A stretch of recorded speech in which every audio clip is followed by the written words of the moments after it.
Greetings to all. We, a team of 4, are here to present about the labor pain and meconium detector, which is for a project review for the Inventors Challenge. So to start off, we have an introduction. So introduction about the labor pain detector is that the maternal death rate in India is about 36.4%, in which 9% of the death rate is due to the inadequate care in identifying the type of pain.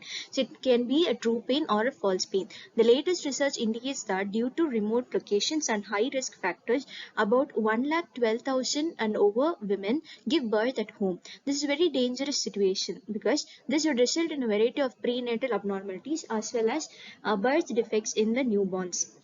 This is mostly for women on the outskirts of the city where the medical support is scarce.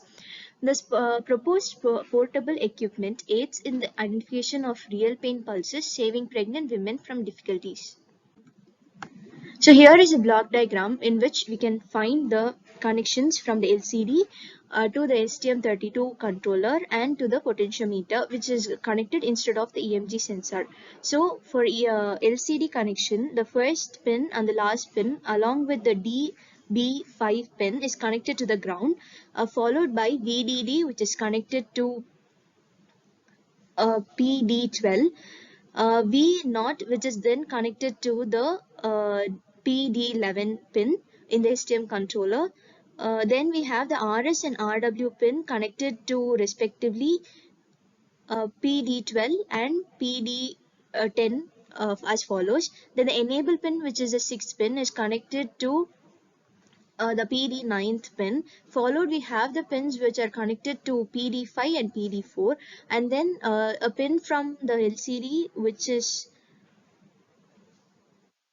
DB7 is connected to the potentiometer's ground, and followed we have the input and also the output which is taken from the LCD as VSS. So according to this block diagram, it is connected in the real-time situation, and followed we have the meconium detector. Here is the data analytics which is connected to the EMG sensor, and the data of the voltages from the EMG sensor are recorded, thus enabled to detect the true pain and false pain of the patient. So here we can see that the relaxation position, front bend position, back bend position, and followed by sleep position, contraction position is taken, which is about 0.7 and in the range of starting from 0.77 to 0.8. So which is the false pain detection, because when it is above 0.8, it is detected as true pain, and which is confirmed using the 3 recurrences in the 45 seconds period. So here is a hardware implementation where it is connected to an IoT device and the true pain and false pain is detected respectively. This is explained in the following video. So why did we choose this product and what is the effectiveness of the product is that we compared it with IUPC, Toko dynamometry and EMG sensor using PS plus PV value and RMS value. We have selected the RMS value because of the effectiveness of about 90 percentage, whereas the others are comparatively 42 percentage, 55 and 85 percentage respectively. So because of the sensitivity range of about 90 percentage of the EMG sensor with the RMS value calculation, it is taken as a value of detection of voltages for a period of 45 seconds as in 3 portions in a minimum range, so which will be effective for the true pain detection. So what is the project status is that during our first iteration, we jotted down the flow chart and the block diagram for the model we stipulated, and the corresponding report was submitted to our mentor. Followed we had the second phase where the tools including STM32, CubeMX, IDE, MATLAB coding were discovered and implemented. Then in the third iteration, we had the cube programming and the pin details were understood. Therein connecting the STM and Wi-Fi module with configurations done. So the fourth and fifth iteration were completely software based, where the voltages were recorded in the Teraterm software and checked with the stipulated format to detect the true pain and the false pain, which we have explained before as 45 seconds period and the 3 recurrences. Thereafter, the display was done on the LCD and app developed through remote XY. Then the data transmission is done to the allotted hospitals after the check. So what we have to do in the further phases is that we have to design the belt and commercialize it.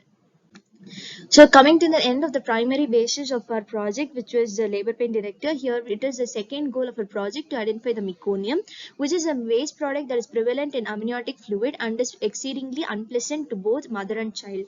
The non-intrusive strategy is the main priority. So the goal of the initiative is to help the beneficiary, that is a pregnant women, in the early detection of the changes in the amniotic fluid, which is a color change from yellow to green.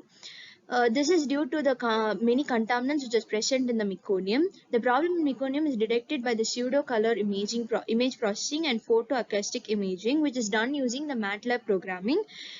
Here for the goal is to identify the particle detection. The field of pseudo-color imaging is done using the black and white image grayscales into its assigned color of green, which is a meconium change in the growing phases. And we can use the acoustic generation of the images is managed by the system's front end employing beams or vectors. The geographic placement along the beam line allows the detection of many samples. And then we have the obtained samples are coded into the modules at the back end. So here are a few examples, and this is also explained in the further video. Coming to the conclusion and the review of the whole video, we are here with the pain detection, which is the EMG sensor is used in the 3 repeated contractions, and which will indicate the true pain or the false pain, both in the LCD and also through IoT basis. We are doing it in the app. Then the message transition, which is an important part, which should be used from one portion to other, and we are using it for the remote XY. For the 20-second message serves as a reminder or caution for genuine suffering. Then at last we have the EMG sensor reading, which is very important for the range of 0.7 for healthy muscle movements. This detection device has efficiently differentiated true and false labor pain signals and also transmitted messages through Wi-Fi accordingly.